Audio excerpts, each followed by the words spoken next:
The Baltimore Ravens drop an absolutely embarrassing game to the Pittsburgh Steelers by the final score of 17-10. We talk about everything that happened and so much more coming up next year on this episode of Locked On Ravens. You are Locked On Ravens, your daily Baltimore Ravens podcast, part of the Locked On Podcast Network, your team every day.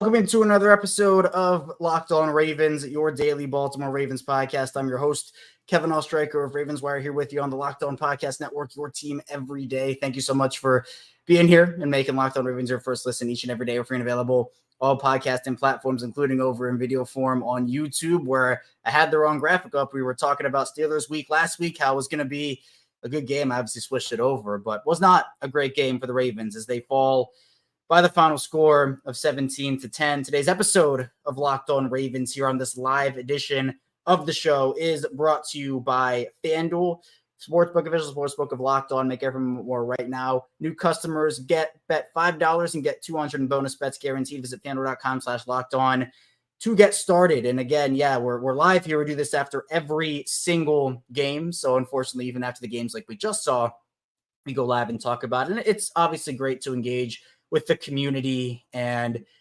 talking, getting our frustrations out after games like this, which we're going to be doing here today. So I obviously appreciate everybody who is here with me today, talking about a game where the defense, I thought, did almost everything that they could to win this one, but the offense, unfortunately, did not. So we'll be talking about that over the course of this game, talking about the wide receivers, talking about Lamar Jackson, talking about the coaching decisions and everything that I guess went wrong for the Ravens in this one. We are a 5-day-a-week Ravens podcast, so Monday through Friday we do our normal 6 a.m. episodes, and then obviously for shows like this, we'll go live and either talk about a great Ravens game or talk about a not-so-great Ravens game. Obviously, for this one, it is not what we wanted, but you can engage in the chat in the live version if you're here or if you're watching under the Orioles are playing right now. So, people are watching that and you're catching it after the fact, either in video form or audio form. Thank you for that as well. Alyssa in the chat saying extremely frustrating loss, got hard to watch. It was just, it was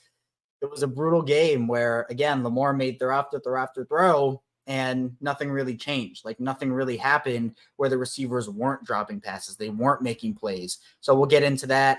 Jin saying 10 drop passes, 4 of them were touchdowns. Yeah, it might have gotten up to that point. Honestly, I counted like 7 or 8. Jen, if you counted 10, I mean, I posted a couple of them. Someone clipped up a notification and I put, or a compilation, excuse me. I clipped up a couple of them, but it was brutal out there. And Evan here saying, what do we have to do to win these games, Kevin? There are going to be games like this in the playoffs if we're going to get where we want to go. And this is what I'll say about later in the year, especially in the playoffs. Things are going to be a lot more difficult when you're not facing offenses like this. I want to preface this by saying I think the Ravens defense has played exceptional this season. I think they've done a great job, and you can only play who's in front of you. But we can admit that, okay, going against the week 1 Texans, the Bengals offense, the way they were, and the Colts without Richardson and the Browns without Watson, etc., those offenses have not been like the Dolphins or the Chiefs or the Bills or any of those. But if you get into those games, if you play the Dolphins in playoffs, if you play the Chiefs, the Bills, the 49ers, the Eagles, you're not going to be in this game by the end of it if you do what you did on offense this game. It's not going to be 10-8 late and you have a chance to put the game away time and time again. Those offenses will punish you and those offenses will blow you out. This is not that. Like, they're early enough in the season where I'm not going to sit here and say and be like, oh, well, the Ravens season is finished and they're over and this just is the end of the Ravens. We're in week 5. I don't want to overreact like that. But I don't think it's an overreaction to say that the offense is a huge issue right now. And I don't think anybody was saying, oh, the Ravens offense is going to come out here week 1 through week 18 and be the best offense in the league and everything's going to be sunshine and rainbows and be so good. But the fact that it's happening like this, the fact that there are these miscommunications and turnovers and penalties and drops and everything that's been going wrong for them right now are things that should be easily fixable and things that just should not be happening on a week-to-week basis. And Bentley saying we need to fire the head coach Monday. The offensive line and wide receivers are trash. I thought the offensive line, Bentley played okay in the first half. Second half was not good. Second half, McCary goes out, Falele comes in, Ronnie Stanley had a couple of rough reps. The Steelers started to get to Lamar a ton in that second half. Wide receivers, it was a horrible game. D-Sai saying you see Linderbaum taking blame for the Lamar fumble. So let's talk about that. D's point here about everything that happened. I think, I don't know, D, did he take blame for the fumble or did he take blame for the end of the half? Because I saw he took blame for the end of the half. I didn't see him take blame for Lamar's fumble. That was more Lamar, putting the football back and Highsmith going and getting it. But on the Lamar fourth down Ravens play where they should have taken the points, 100% they should have taken the points. Everything was pointed at John Harbaugh. I pointed at John Harbaugh. Everybody did. There was no reason for why they did that. After the game, as Dee said, Tyler Linderbaum took responsibility for that because the Ravens were up by, what was it? It was 10. It was 10-3 at that point, I think. Yeah, 10-3. And the Ravens had an opportunity to go up and put more points on the board before halftime.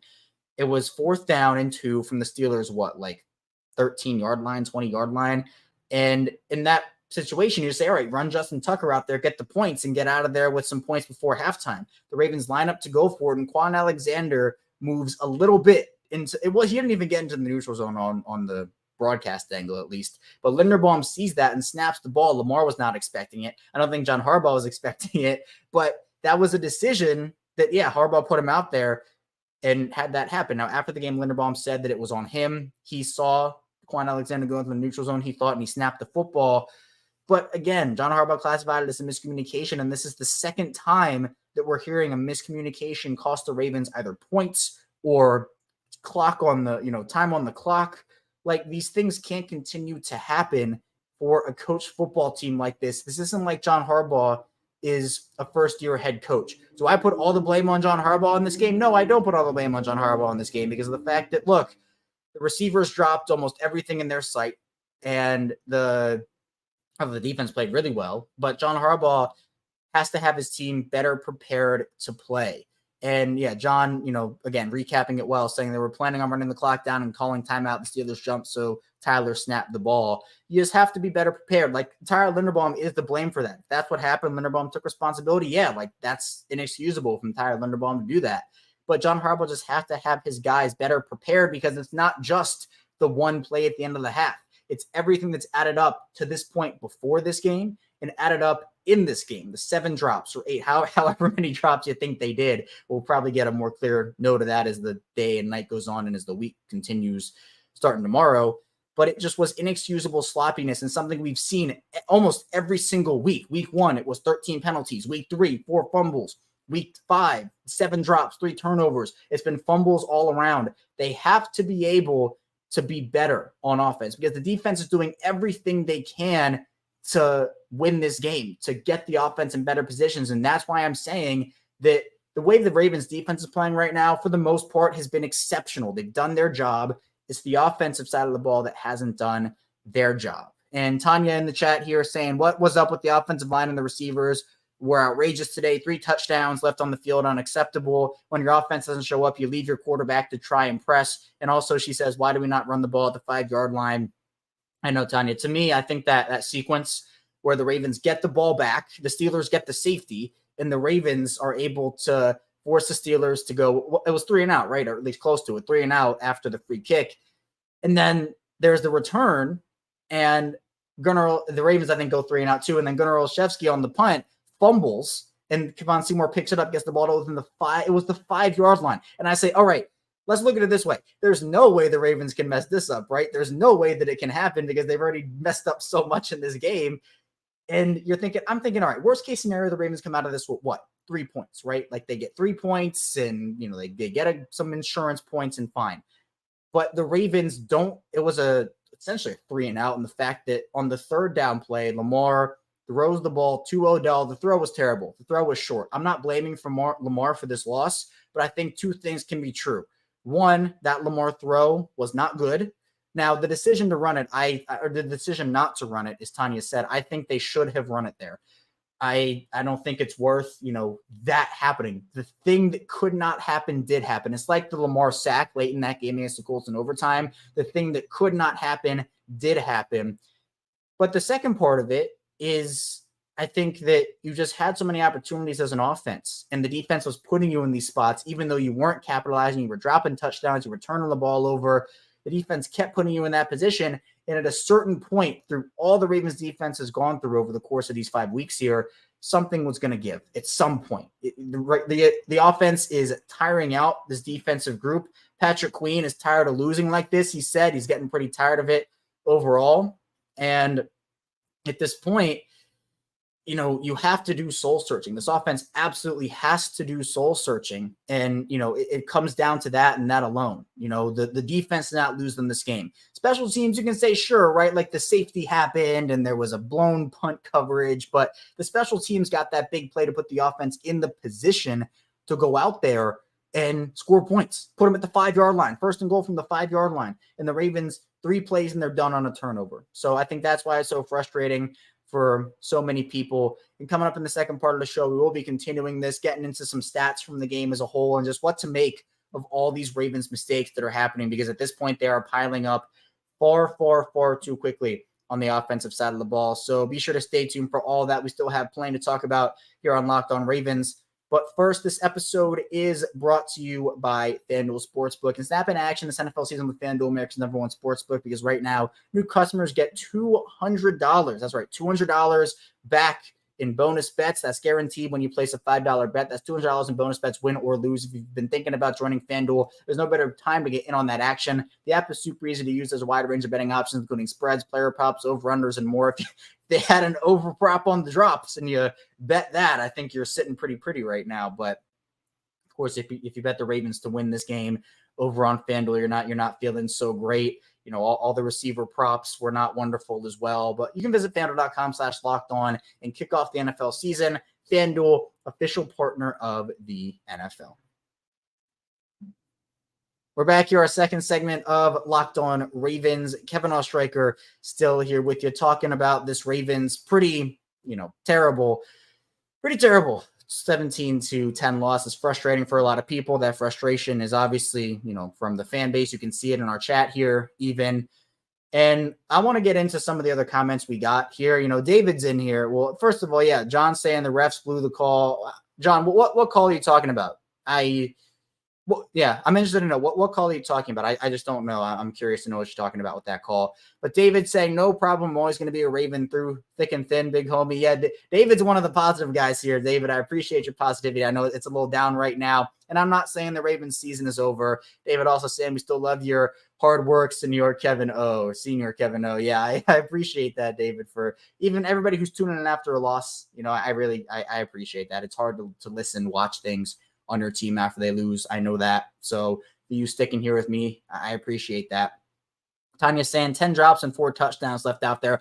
Okay, so is the official number 10? That if the official number is 10, because I've seen it from Tanya and Jin, that's crazy. If it was 10 drops, I don't know. Has to be some sort of Ravens record in some way, shape, or form. Brandon Wyatt saying John Harbaugh needs to go after this season. We cannot trust them in these big games. Here's my stance on John Harbaugh. And if you've been listening to me for a while, if you're an everydayer, I've said it. I'll say it again, obviously, for those who are new or, just for the sake of saying it. For me, you fired both coordinators in back-to-back seasons. Don Martindale moves on 2 off seasons ago, or I guess last off season, and Greg Roman gets fired this past off season.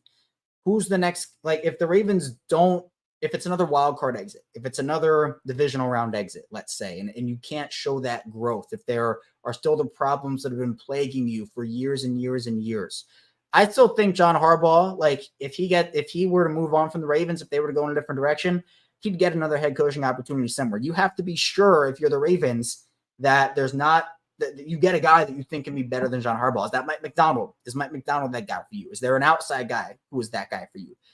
But who's the next guy to go? Do you fire the special teams coordinator and say, oh, we're going to give him one more season? To me, I think that this is the year. This is the year.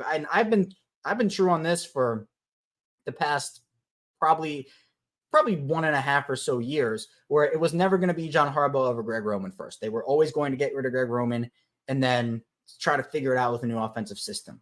But at what point do you say after another, if we're not there yet, but if it happens, at what point do you say stuff has to change? The last time that this team went to the AFC Championship game was when they won the Super Bowl in 2012, 2013. I'm not sitting here and saying John Harbaugh is a terrible, horrible coach. I don't believe that. I think that some of his decisions have been bad. He is not all the way there sometimes in terms of getting his team present and ready to go for football games, and that's what makes it frustrating. But I think that at least there would not be a mid-season firing of John Harbaugh. That's a decision you make after the season, and we're not there yet. But this was, I think, another example of John Harbaugh not having his guys ready to play, and that's what makes it so disappointing at this point. Bentley actually saying, we need to promote our defensive coordinator to head coach, and one of our linebackers coaches a defensive coordinator Monday. Maybe they do that at the end of the season. I think Monday's probably a little too premature for that, Bentley, unfortunately, if you're thinking that way. But I think that if they were to move on from John Harbaugh this offseason, again, I'm not entertaining that right now because it's not going to happen right now. But if it were to happen in the offseason, I think Mike Macdonald would be a prime candidate for that as well. Tanya's saying McCary was out in, I think, the second or third quarter. Yeah, I think it was second half McCary went out, and I think a lot shifted. The offensive line struggled a ton when it came to protecting Lamar after McCary went out. McCary is super valuable. The deal they got him on was incredible. So I think that the Ravens getting him hopefully back next week will help, but that's not going to help the receivers dropping the balls. I mean, Rashad Bateman had the egregious touchdown drop plus that other one. Zay Flowers, for every mistake that Zay Flowers made, he had a great play, and then he made another mistake, then made another great play, and it was just back and forth for him. NanoRave 8 saying, yes, the offense is playing horribly, especially with all of the drops. Lord have mercy. Yeah, I feel that. I understand the frustration and the pain because at this point it's like, oh, Lamar throws the ball. And to me, the frustrating part about it, or at least one of the frustrating parts, was it wasn't like, one, it was a bad throw. All the throws Lamar made, two of these players were hitting him in the hands, in the breadbasket, and they were drops. But two, they were wide open plays. Like Zay Flowers falls down on a play that would have gotten him, 15, 20 yards. Nelson Aguilar drops a walk-in touchdown. Bateman gets hit in the hands and jumps and misses. Mark Andrews hit in the hands, misses. You can't have those. Flowers hits in the hand. Like you cannot have those, like one or two drops a game. Like it happens. Sure, it's frustrating, but you move on because it doesn't happen consistently. But we've gotten such an extreme. We've gotten such an extreme from this Ravens offense so far this season where it's not like, oh, they had 5 penalties in this game. No, they had 13 in week 1. No, they fumbled once or twice in this game. They fumbled 4 times on 4 possessions. No, it's 1 or 2 drops. No, they have 7 to 10, depending on what people saw. That to me is the frustrating part. Be More Ravens Gunny saying, hey, KO, lots of mental mishaps against an inferior team. Where do I even start to fill out my complaint form? I think that complaint form might take you a couple hours there, Gunny. It might be a little long for you. But it's so frustrating because, again, as I said in the first segment, it's not like everybody expected this Ravens offense to put up 50 points a game in their first 5 games. There were always going to be some struggles, always going to be some type of figuring things out and some consistency of getting guys back on the field and getting them playing together. But it's in the way that they're sloppy. It's in the way that they're losing games that is unacceptable for a coach team by John Harbaugh. And I think that for Todd Monken, there is less of a leash for me with him than there was with Mike Macdonald last season because Todd Monken has a plethora of college and NFL coordinating experience. Mike Macdonald came in as 1 year as a coordinator at Michigan and did a great job. And I think after a couple of rough weeks to start the season, Mike Macdonald got his defense together, has been carrying that momentum till today, till now. But with Todd Monken, I expected there to, again, be some growing pains, but I did not expect this. And it's not all on the coaches. I'm not trying to blame all the coaches. It is on Rashad Bateman. It is on Zay Flowers. It is on Mark Andrews. It is on Nelson Aguilar. The interception on Lamar Jackson, right? Those on the offensive line. Like, it's not just, oh, well, the coaches didn't do this, so you can't blame the players, and it's all on the coaches. That, to me, it's a group effort and it's a joint effort, but the fact that this Ravens team has such high expectations and they have such high expectations for themselves, as I talked about, this type of performance is not going to even keep you in the game in the playoffs. It's going to get you blown out. The Dolphins are not letting that happen. The Dolphins are not letting it be 10-8 in the fourth quarter. The Bills are not letting it be 10-8 in the fourth quarter. The Eagles, the 49ers, these teams are not letting it be 10-8 in the fourth quarter. it will be 30-10 in the fourth quarter if you keep putting your defense in those horrible, terrible situations. So I don't even know what to say here. John Parsons, the fourth down, not kicking the field goal call. They jumped. I didn't see it on the broadcast, John. That's what you were talking about. I didn't see it on the broadcast. I thought that Alexander got back in time, but I'm going to have to watch it again because that's what I saw on the broadcast. I haven't gotten a chance to see the actual play call back, but I'll watch it and I'll tweet out what I see from there. Tony Young saying the special teams hasn't done anything under the current coordinator. Well, Chris Horton's been there. Rosberg obviously retired, but Horton's been there for a while, and I think he's been fine. This year, though, the special teams, Jordan Stout's been great. Tucker's been great. The coverages in the return game has been a little poor this year. I will say that. There has to be a little bit more from that unit for sure. Brandon saying, I'm concerned about Brandon? I lost the comment. 1 second, Brandon. Here we go. I'm concerned about the coaching staff. They can kill us in the playoffs. That's a good point to move into in our final part of the show. So we'll keep that point from Brandon. We will continue with that in the final part of the show. And then I promise we'll get into the stats from this game. Obviously, it's a lot of frustration right now in the chat from me and from everybody who is Ravens affiliated right now. So be sure to stay tuned. We will be getting into everything that happened in the Ravens and Steelers game and getting into the rest of our comments coming up soon here on this live instant reaction edition of Locked On Ravens. But first, this episode is brought to you by LinkedIn.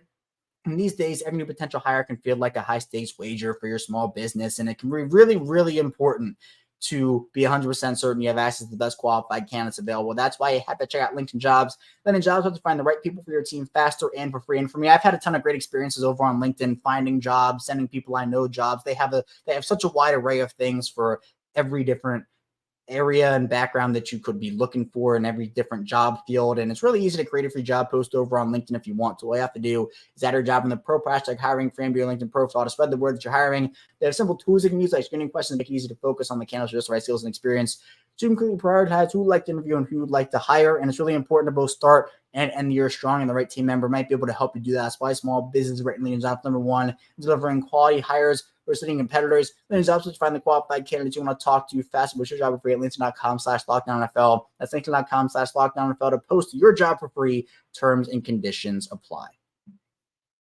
We're back here. It's our final segment of Locked On Ravens. Kevin Oestreicher still here with you, talking about, again, a very unfortunate 17-10 loss of the Pittsburgh Steelers for Baltimore. Thank you again to everybody for tuning in here, whether it's live on YouTube after the fact or if you're catching up on it after the Orioles game or after just blowing off a bit of steam. I totally understand that. Totally get it. We're free and available all podcasting platforms, including in video form on YouTube. Be sure to subscribe. We're almost to 5,000, halfway to 10K, where if I get to 10K, I said it the first day I started YouTube, I'll be wearing a crazy outfit for a full week. So 10K coming up, right? But no, 5K is super close. The support's been awesome. You can also subscribe over on Subtext. That's in the description below for exclusive text conversations, one-on-ones, live conversations there, which is really, really cool.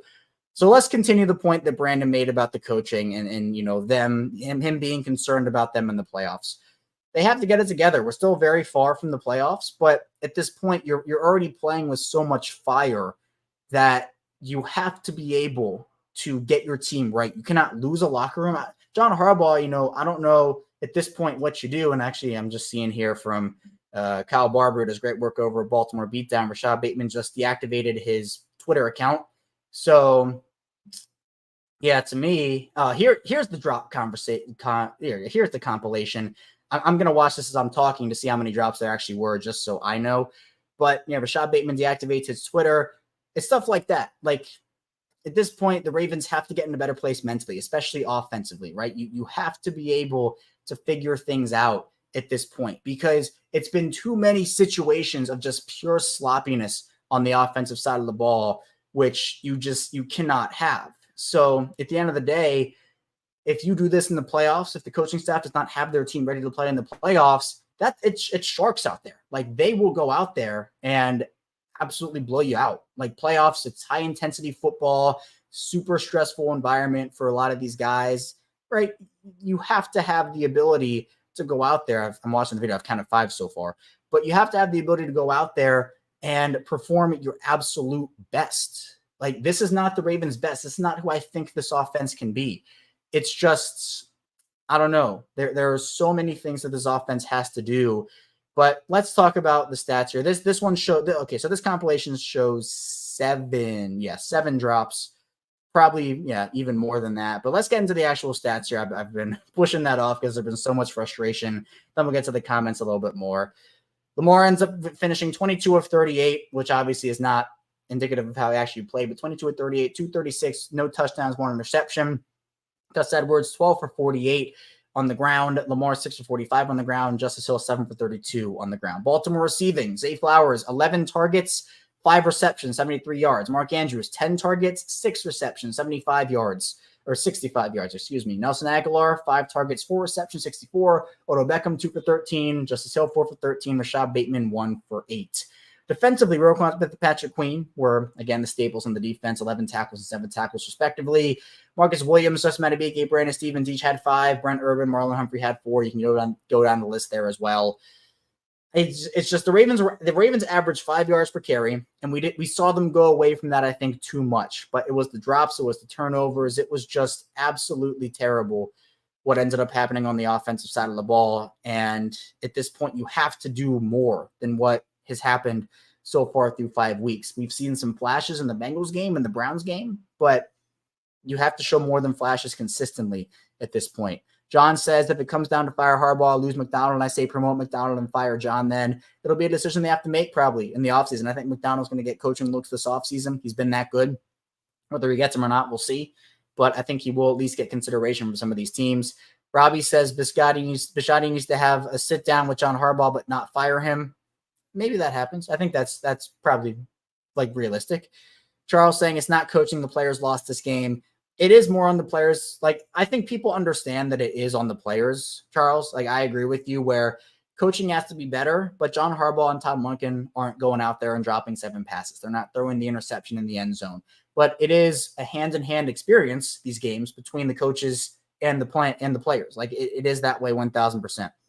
Evan's saying, saw somebody say a players-only meeting is coming. I can definitely see that if the trend continues. Maybe it does. I mean, this game could happen. The offensive group could have a players-only meeting. Maybe it's a full players-only meeting. But, yeah, it's a loss that might push that brink and say, yeah. Robbie saying Ravens have played worse. They'll get past it. I mean, yes, I agree. I don't think that the Ravens are done. I'm not burying them because of this game. It's disheartening because of the way they lost the Colts game and the way they've lost this game and the sloppiness we've seen throughout the first 5 weeks on offense. But there's still a long season to go. And I'm not sitting here and saying, oh, it's not frustrating. It absolutely is. The offense should not be playing like this consistently, right? It should be with the talent they have with 5 weeks in the books. Yes, they don't have J.K. Dobbins. They're missing their right tackle. But they got a bunch of guys back, and they have to execute and coach a lot better, 100%. So I think it's a good point to have. Nam Ray saying, why does Andrews think it's okay to jump in front of Flowers again, then missed the dog on ball the second time he pulled out that mess? Yeah, I don't know what's going on with the pass catchers right now. Because, again, the Ravens receivers had no drops coming into this game, according to Pro Football Focus, and then we see what happens. It's just a complete 180 from what ended up happening at this point. So, I don't know. Mike John saying, rough day for Baltimore sports. First the Ravens, now the Orioles. I'm not even keeping up with the Orioles. What's going on I saw it was 2-0 in the bottom of the first. I'm looking it up now. Oh, wow, 5-2. That was a 2 spot in the second inning. Man. That is a rough day, Mike. I agree. Hopefully they can come back. I was at the game yesterday. It was electric, but obviously the offense couldn't do anything for the Orioles, and obviously the offense couldn't do anything for the Ravens. So rough Baltimore offensive day. Yeah, Charles saying the O-line was so bad in this game. I'll give him credit for the first quarter, first half, but the second half was really brutal. They did not play well in the second half. Robbie saying, I think McDonald's gone next year, and Machado isn't firing Harbaugh. It depends. The Ravens are a loyal organization, sometimes a little bit too loyal, as we've seen, I think, with Steve Saunders, Greg Roman, etc. But I think that, yes, as Robbie says, McDonald, I do think is going to get head coaching looks, but it's going to depend on, what the Ravens end up doing with Harbaugh and whether McDonald wants the opportunity right now and leave what he's built for the head coaching opportunity or something. So we'll see. Jared saying wide receiver lost this game to many game-changing plays. Pitiful. Yeah, catches dropped, Jared says. And he also says Harbs isn't going anywhere. Not in the season, but we'll see what happens in the offseason. Robbie saying Harbaugh's got to have a better reason than miscommunication. This is the second time he's used that. Yes, I agree with this. Miscommunications like that can't happen. Have to be better coached up. it's Linderbaum's fault the ball got snapped at the end of the day, but it's Harbaugh's fault that he wasn't prepared in that situation to not snap the ball no matter what, right? Like you have to tell your player no snaps under any circumstances. Like Harbaugh didn't go out there and snap the ball. It was Linderbaum. But you have to be better prepared, especially because there have been 2 weeks, 2 losses where the miscommunication word has been used. Nut Nasty saying it's all good. We will learn. This will hurt for real. If it were the playoffs, unfortunately, this game was very weird. Like, don't catch a pass and don't score touchdowns. So yeah, I agree with that. It was a weird game. Definitely hurt if it was the playoffs, but we are not in the playoffs. So I'm hoping it'll be something. John says, what do the Ravens have to lose by firing Harbs? It's not like he's the greatest coach ever or something. See how the season goes. So what I'll say about this, John, is it's very hard to find consistency like you found in John Harbaugh. And the playoff success has not been nearly up to par over the last handful of seasons, and it wasn't his first handful of seasons, right? You can't just keep a coach based off of, well, he was good in 2010, 2012, but he's somebody that the players galvanize around. He's someone that is a player's coach now, and the players like him. You do have to be sure. I'm not saying that it's right or wrong right now to believe that the Ravens should fire Harbaugh, but at this point, I don't think that it's, oh, wow. Is it, I'm reading the chat, 9-2 Texas right now. Are you kidding? Wow. All right. Well, that is terrible. But regardless, John, back to my point, Rob keeping me up with and John keeping me up with the Orioles. But you have to be sure that you can figure out a guy to come in and replace John Harbaugh. If you can, and you get somebody, like young offensive-minded coach, like that's awesome. But John Harbaugh is still probably, to me, like he's still a top 10 coach in my mind. But at this point, sometimes you just maybe need to change the scenery. If that's what happens at the end of the season, maybe it's like Greg Roman, where the welcome just got, outstayed his welcome, I guess is what I'm trying to say. So I don't think it happens during the season. But at this point, yeah, they need to figure it out and quickly, because the AFC is going to be competitive. They cannot continue to drop. They're now, the AFC games. It's not like they're dropping NFC games. They dropped a divisional game, which is the worst type of loss you can have. They drop an AFC game, which is the second worst type of loss you can have. So that to me is what it is. And yeah, the rest of the comments here are just Orioles, which bad day for Baltimore sports, unfortunately. And then Eddie, we'll round out with Eddie's comment. Why is there a fumble from Lamar every single game? Do not work on ball security at practice. They have to. I mean, it's been fumble after fumble after fumble after fumble. It's been inexcusable at this point. So I'm hopeful that they can figure it out, but they're going to have a lot of work to do. But I appreciate everybody for tuning in. That's all I have for you today on this live edition of Locked On Ravens. Thank you again. We'll be right back here tomorrow, 6 a.m. Eastern time, talking about some honest conversations. We'll have an honest conversation about this offensive unit. It's going to be a really good one and a really honest one. We have to have it, and it'll be a tough conversation, but it'll be good to have. So I appreciate everybody again. Be sure to stay tuned for all of our content. Subscribe on YouTube, subscribe in audio form, subscribe on subtext. We got a lot coming for you here, Ravens-wise. I'll see you right back here tomorrow on Locked On Ravens.